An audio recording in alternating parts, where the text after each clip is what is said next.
L'objectiu del joc de l'horta és ser un bon llaurador o llauradora i aconseguir 3 hortalisses. Qui té les 3 hortalisses primer guanya el joc.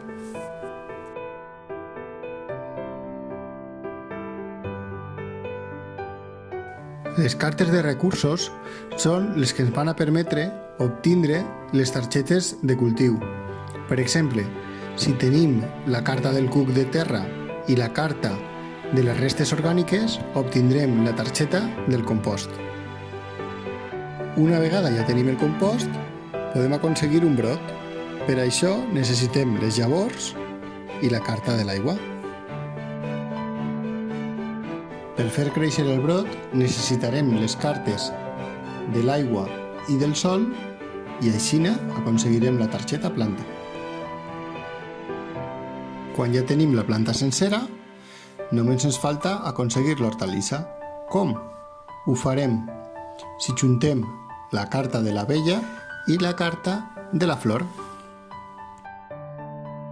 Per a que no tingues que memoritzar totes les combinacions que acabem de veure, tenim també la carta d'ajuda, on podràs veure-les mentre estàs jugant. L'agricultor i l'agricultora són les nostres cartes comodí. La seva saviesa els atorga uns superpoders especials.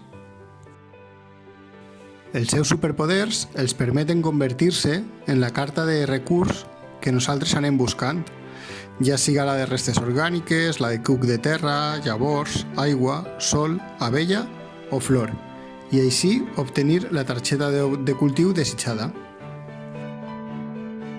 De la mateixa manera, si tenim 2 agricultors o agricultores, podem aconseguir la fitxa de cultiu que necessitem segons la fase en la que estiguem, el compost, el brot, la planta o l'hortalissa.